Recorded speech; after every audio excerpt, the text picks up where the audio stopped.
So here's pain point number 3, leadership misbehaviors. So this is when there's inconsistent leadership. Yeah, and perhaps Carla, this is what you're dealing with too, is leaders who don't consistently model accountability.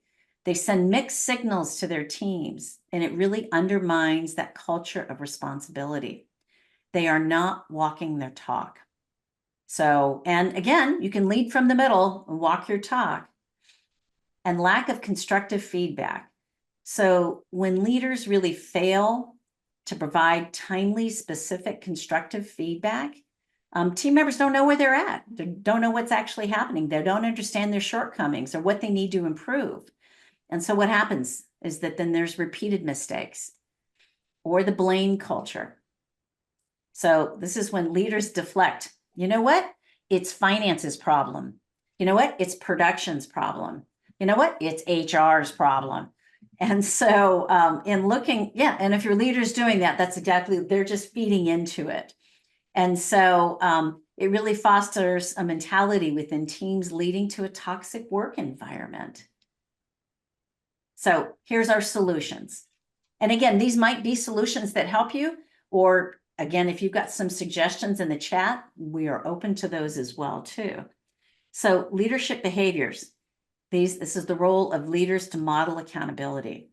So to do that, they should be transparent. You leaders, because you're all leaders that came on this call today, you should be transparent about your own responsibilities and own up to your mistakes and your shortcomings. Like me, I screwed up and forgot to go back and switch my screens back and forth. Oops. So again, I'm learning that technology and providing that regular feedback, really implement structured feedback process where leaders offer regular constructive feedback. I highly recommend, in addition to team meetings, one-on-ones.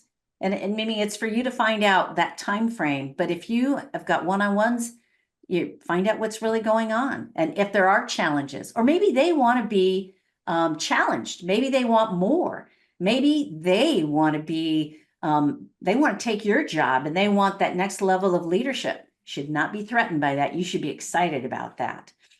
And also, don't wait until that annual review to bring up those topics. As a matter of fact, annual reviews are are really not the way to go nowadays too. Tracy, yeah, they want to be inspired. I love it. And John says, I think leaders need to know how to accept feedback. Yes, yeah. And John, not everybody knows how to receive it. You could have, this is an old story I've told before, probably when I worked with you, John. John is one of my former colleagues, is that you can have two people right next to each other receiving the same feedback, but you don't know their history or the old stories in their head. You can tell person one, I need you to go redo this. And they're like, okay, I'll go take care of it. And person number 2 is like, oh, I'm so stupid. I screwed up again. So knowing your people can help you with that too. And Chrissy says, yeah, I love not being threatened by someone who wants your job. Yes, that's a healthy way of being for leaders.